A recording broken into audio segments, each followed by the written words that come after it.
Santorini has a reputation for being insanely expensive.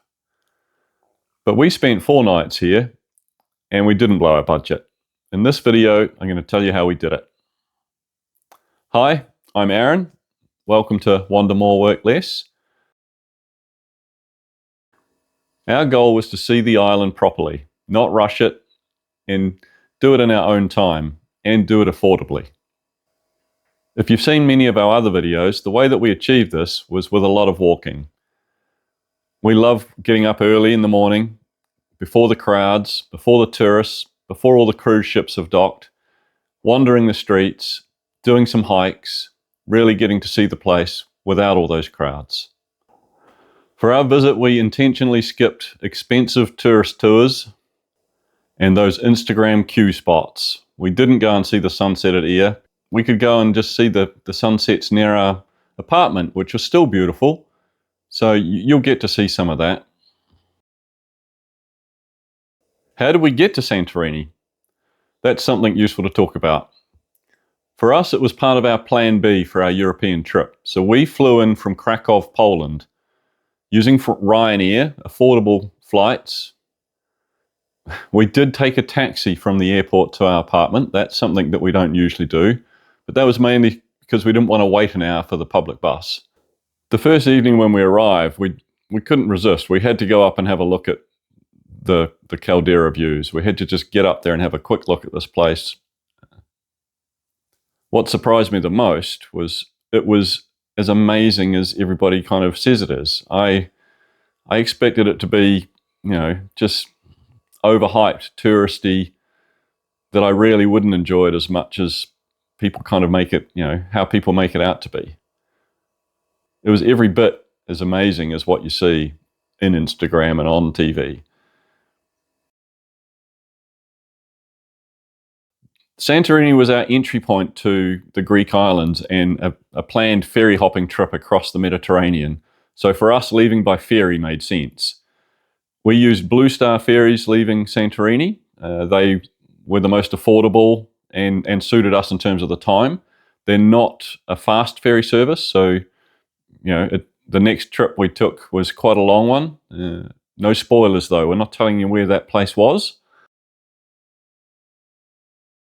Santorini has thousands of accommodation options, from luxury cliffside resorts right down to the most basic hostels. For us, we wanted an affordable, comfortable apartment near the center of the villages, but it didn't need to be right on the cliffside, and we didn't want to pay top price.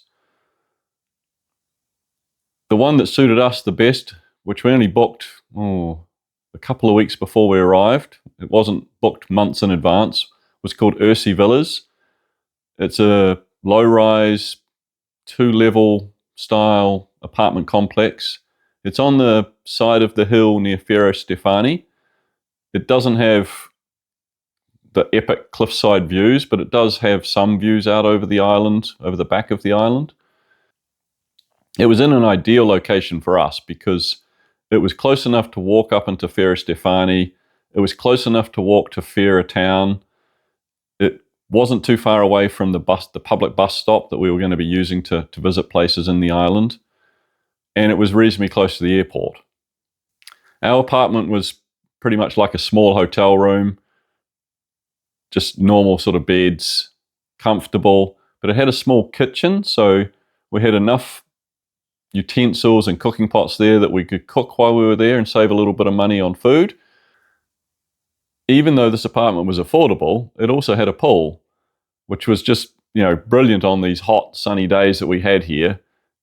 We could go out early in the mornings and do our walking, get back at lunchtime, have something to eat, and then just relax and read by the pool in the afternoons. Right, I'm going to pop up a quick slide on the costs of the trip, just so you know what it cost us. You could spend a lot more than this. I doubt you'd probably spend less. We were pretty tight with our budget here because it was one of the more expensive places we were going to, so we were purposely trying to make sure we kept it affordable. So yeah, our costs, you'll see it broken down between accommodation, food, which will include supermarket, restaurants, bakeries, There'll be a little bit of public transport involved there and our taxi costs, and I'll also break down and show you the airfares for arriving and the ferries for when we left. Okay, so what can you expect to see in the upcoming videos? Well, there's 4 of them. The first one is our orientation walk in Ferry Stefani and through to Fera along the Caldera Walkway. That's just to give you a general idea of the area we're staying in and how close we were to things. You'll see the supermarket where we went to get some of our food and stuff like that, and we'll be walking back through the main town centre. The second video is our trip we did in the afternoon on the first day out to Pyrgos village, which is a hilltop village at one of the highest points on Santorini.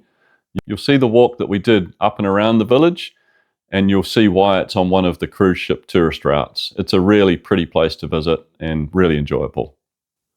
The third video is our second day when we did the hike from Ferry Stefani all the way to Ia. It's a 3-hour hike. The video's not that long. It's a 10-minute video, so you'll see snippets of our 3-hour hike along the clifftop walkway, right on the edge of the cliff, gravel tracks, beautiful villages that you pass through, nice churches and views, and ends in Ia, and we'll show you around Ia, and you'll see that village as well. Then the last video that you'll see is 2 very early morning walks that I did by myself. Let Sarah have a bit of a sleep in. One is out to a place called Skaros Rock, which used to be a fortress in medieval times. So I did a walk down and out onto Skaros Rock.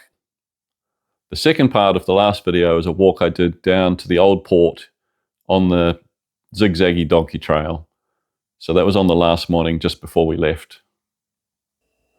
So you'll see in our coverage of Santorini, it's touristy there, but we didn't get caught up in that. We didn't do the expensive tours. We didn't jump on boats or yachts. We went and enjoyed the area. We walked around. We hopped on some public buses. It just shows you that you can actually come here and make the place affordable, but still tick it off, really soak it in. And, you know, it's one of the places we'd love to go back to. There's still so much more that we could go and see there that we didn't get to. So if Santorini is on your list to visit, I'm hoping this video and the upcoming videos might be useful to you planning your trip and show that you can do it in an affordable way. There'll be links to the 4 videos in the description of this video, and they'll pop up as a series at the end so you can see them all. Please subscribe if you enjoyed this video and if you'd like to see more videos where we wander around showing you affordable ways to travel the world. Thanks for watching, and we'll catch you in the next video. Cheers.